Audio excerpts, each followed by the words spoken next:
Halo,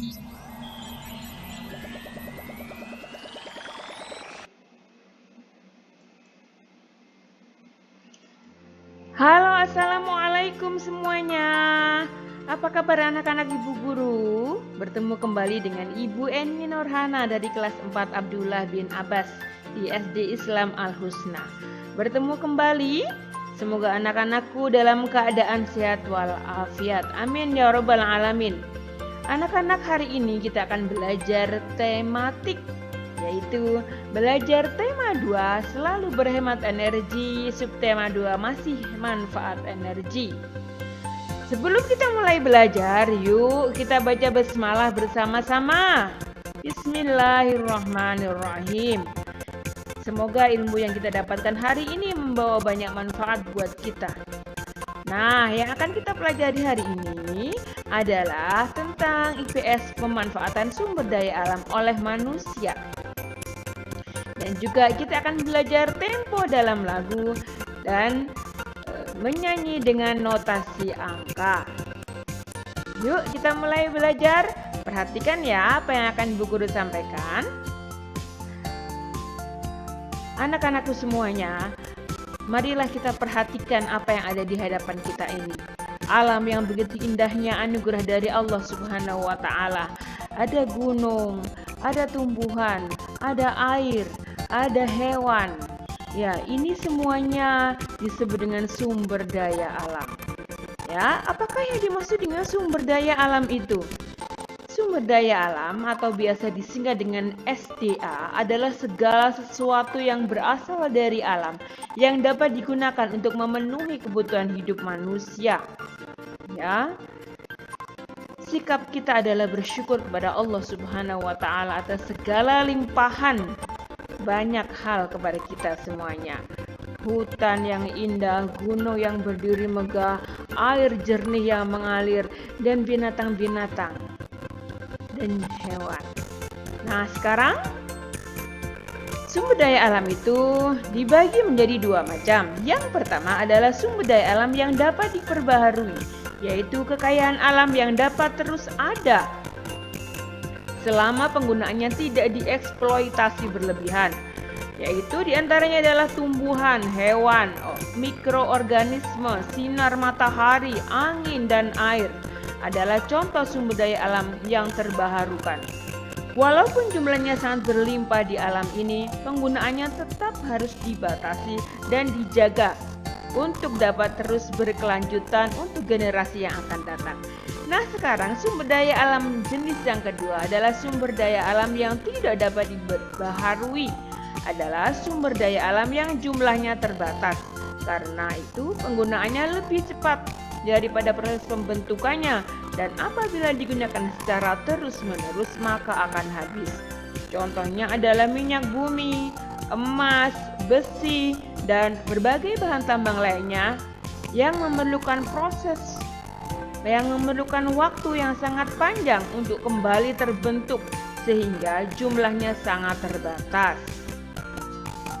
Nah, berikut ini adalah contoh pemanfaatan sumber daya alam dalam berbagai kegiatan. Di situ ada kegiatan pertanian padi. Sumber daya alam yang digunakan dalam kegiatan ini adalah matahari, air, tanah, udara, kotoran hewan, dan juga kerbau. Matahari itu untuk pertumbuhan tanaman padi, ya, untuk pembangkit listrik dan juga untuk menerangi bumi. Air untuk mengairi lahan pertanian, tanahnya untuk media tanam, dan udaranya sebagai sumber karbon dioksida yang dibutuhkan tanaman untuk berfotosintesis, dan oksigen untuk pernafasan makhluk hidup, dan kotoran hewannya untuk pupuk tanaman, kerbaunya sebagai sumber bahan makanan, dan tenaganya untuk membantu petani saat membajak sawah. Nah, kita lihat lagi kegiatan yang lain. Di sini ada pembuatan ikan asin. Sumber daya alam yang dipakai saat pembuatan ikan asin adalah kayu sebagai bahan anyaman tempat pengeringan ikan. Nah, dan garamnya untuk mengawetkan ikan asin, dan juga panas matahari untuk mengeringkan ikan asin. Kita lihat lagi kegiatan yang lain. Ada kegiatan pembuatan pakaian. Ya, sumber daya alam yang dipakai adalah kapas yang berasal dari tanaman kapas, yaitu untuk pembuatan bahan baku benang dan kainnya. Ya, kemudian ada logam. Nah, logamnya ada di sini untuk pembuatan jarum jahit, gunting dan meja jahit, dan juga plastik untuk pembuatan kancingnya di finishing terakhirnya. Yuk kita lihat lagi kegiatan yang lain. Ada kegiatan transportasi. Ya, sumber daya alam yang dipakai adalah logam. Logam itu untuk pembuatan alat transportasinya. Mobil-mobil dan pesawat ini sebagian besar, kapal juga berasal dari logam. Kemudian ada sumber daya alam minyak bumi untuk bahan bakarnya. Ya, ini memakai solar. Kemudian ada aftur, ada yang memakai premium juga. Dan yang terakhir, contoh kegiatan pemanfaatan sumber daya alam adalah pembuatan patung. Ya, bahan baku yang dipakai, sumber daya alam yang dipakai adalah tanah, kayu atau batu. Nah, ini ada pemahat, orang yang memahat namanya pemahat, memakai bahannya adalah berasal dari kayu. Ya, kita lihat ini adalah bahan bakunya dari batu. Nah, besi atau baja logamnya itu untuk apa? Untuk membuat pahatan. Ini alatnya, gerinda, dan ini palunya. Ya, bisa dipahami kan? Nah, sekarang kita lihat hewan dan tumbuhan yang ada di sini. Di sini ada burung. Kita akan belajar tentang pemanfaatan hewan dan tumbuhan bagi manusia. Ada burung, ada ayam, ada kelinci, ada sapi. Lalu, bagaimana contoh pemanfaatan hewan oleh manusia? Mari kita lihat berikut ini. Nah, hewan dimanfaatkan oleh manusia sebagai penghasil bahan pangan, sebagai penghasil bahan sandang, sebagai bahan untuk obat-obatan, untuk diambil tenaganya, dan juga digunakan sebagai bahan kerajinan. Ya, mari kita lihat hewan apa sajakah itu. Yuk, kita perhatikan. Nah, hewan sebagai bahan penghasil bahan pangan, ada daging sapi yang diolah menjadi rendang, ada daging kambing yang diolah menjadi sate kambing, ada telur ayam yang diolah nih menjadi masakan seperti ini, menjadi telur ceplok, kemudian ada telur burung puyuh, kemudian ada telur itik. Ya, ini adalah pemanfaatan sumber daya alam hewan bagi manusia. Dan masih banyak lagi masakan-masakan lain yang bersumber dari hewani. Alhamdulillahirabbil alamin. Kita harus bersyukur selalu kepada Allah. Nah, sekarang pemanfaatan hewan sebagai bahan, sebagai penghasil bahan sandang. Di sini ada jaket kulit. Jadi kulit sapi, kulit kerbau, dan kulit kambing sering digunakan untuk membuat jaket.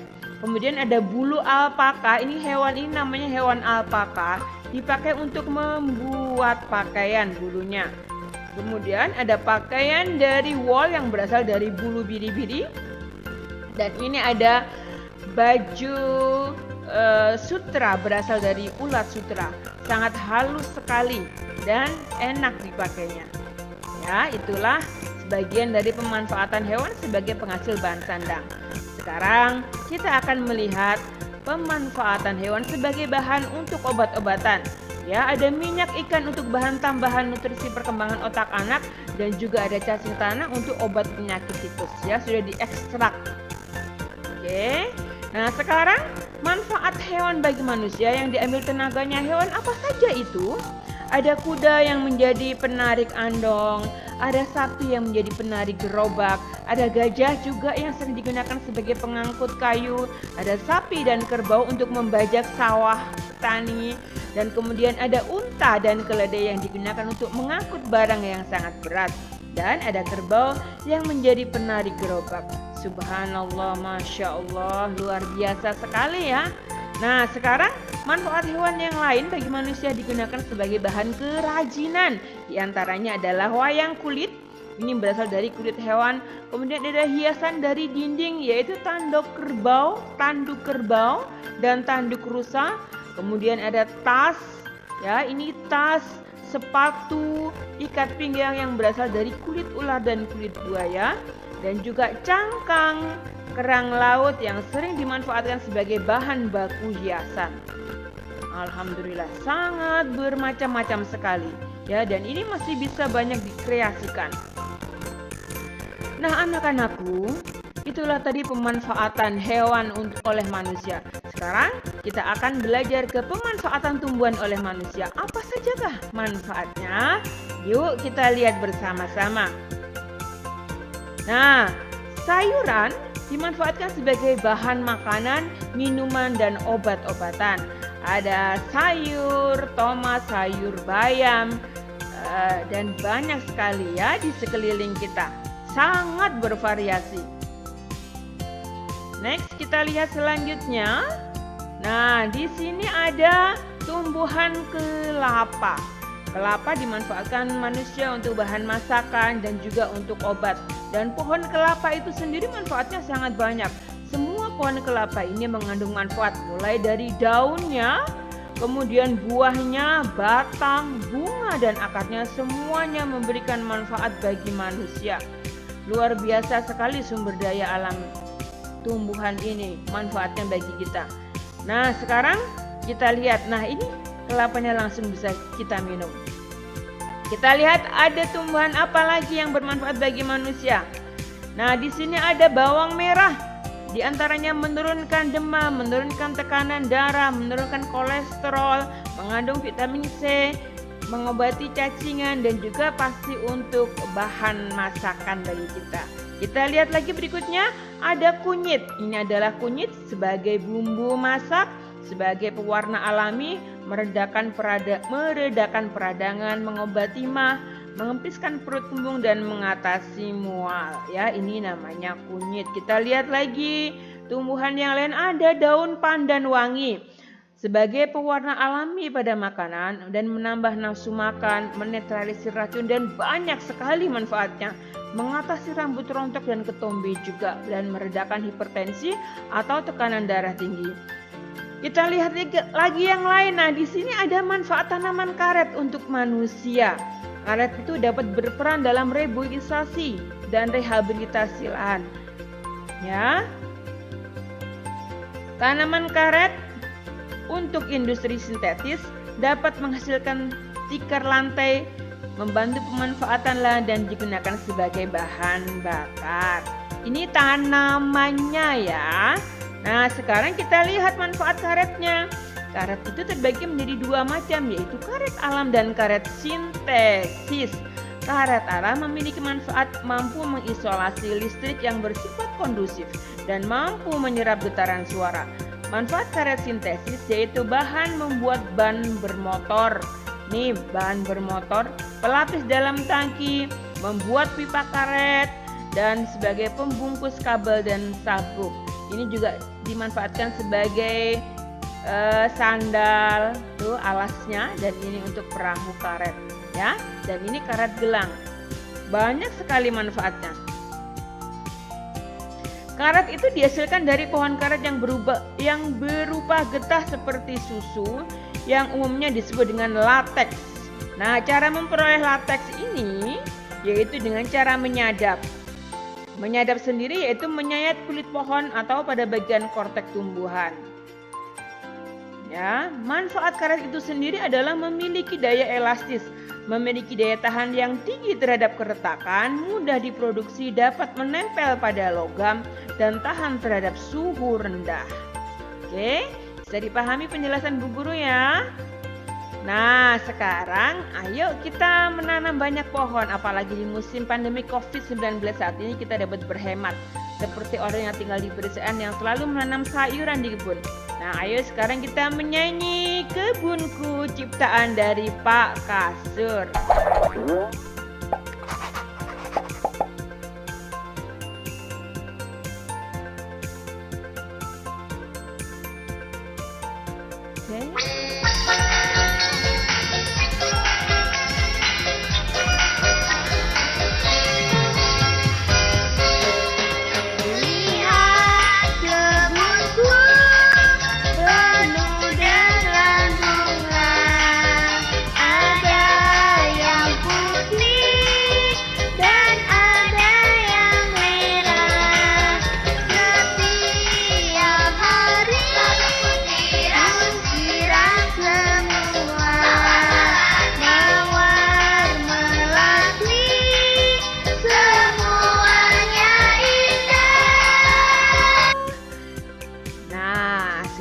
ya. Nah, kita sekarang akan belajar tentang menyanyi dengan notasi angka. Not angka adalah not yang dilambangkan dengan angka-angka. Not balok adalah not yang dilambangkan dengan gambar. Not balok dan not angka berfungsi untuk mempermudah kita dalam mempelajari sebuah lagu, ya. Kalau ini adalah interval, nanti akan dipelajari di kelas 5. Oke. Nah, ini ada simbol not penuh, simbolnya 4 ketuk, not setengah, not 1/4, 1/8, 1/16, dan not 1/32.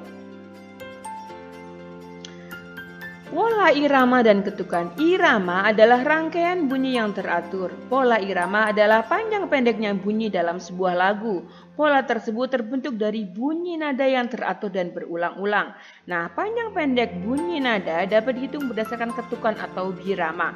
Tanda birama merupakan sebuah tanda yang berfungsi untuk menentukan jumlah hitungan dan nilai setiap hitungan pada birama. Biasanya ditempatkan pada awal musik, berisi 2 angka atas dan bawah. Angka yang di atas menjelaskan tentang jumlah ketukan pada tiap ruas barisnya, sedangkan angka yang di bawah menunjukkan satuan nilai not yang dijadikan sebagai patokan tempo. Misalnya tanda birama 4/4 bisa diartikan bahwa dalam satu birama terdapat 4 not 1/4. Nah, bunyi yang dihasilkan itu dapat berasal dari bunyi internal dan eksternal. Bunyi internal yaitu dari tubuh kita, misalnya bertepuk tangan, menepuk paha, dan menghentakkan kaki ke lantai. Dan bunyi eksternal dihasilkan oleh alat musik. Bisa dipahami ya penjelasan Bu Guru? Nah, ini adalah lagu Desaku Yang Kucinta. Ya, tadi kita lihat dulu. Nah, perhatikan. Menyanyi dengan pola irama dan ketukan yaitu lagu Desaku Yang Kucinta. Coba kita dengarkan bersama-sama.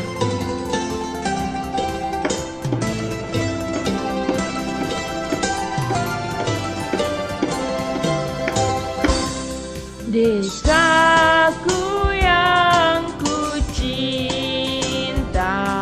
pujaan hatiku, tempat ayah dan bunda, dan handai tolanku. Mudah ku lupakan, tak mudah bercerai. Selalu ku rindukan desaku yang permai. Nah, itu adalah contoh menyanyi dengan pola ketukan. Jadi, tempo lagu adalah cepat atau lambatnya lagu saat dinyanyikan. Tanda tempo itu terdiri atas tempo lambat, sedang, dan cepat. Lagu bertempo cepat menunjukkan suasana gembira dan memacu semangat. Lagu bertempo sedang menunjukkan suasana gembira. Dan lagu bertempo lambat menunjukkan suasana sedih dan hikmat. Alat untuk mengukur tempo lagu adalah metronom. Dan tempo itu ditulis dengan tanda tempo yang biasanya berada di sebelah kiri atas dalam lagu. Nah, tempo ditulis dengan tanda tempo. Contoh tanda tempo cepat yaitu allegro, nesto, dan vivace. Contohnya lagu Garuda Pancasila, Berkibarlah Benderaku. Sedangkan tempo sedang adalah moderato, andante, andantino. Contohnya lagu Indonesia Raya, lagu Satu Nusa Satu Bangsa. Dan ada tempo adagio, tempo lambat yaitu adagio, largo, dan lento. Contohnya lagu Syukur, lagu O Inani Keke, dan lagu Mengheningkan Cipta. Demikian anak-anak, semoga bermanfaat dan selamat belajar. Terima kasih semuanya. Assalamualaikum warahmatullahi wabarakatuh.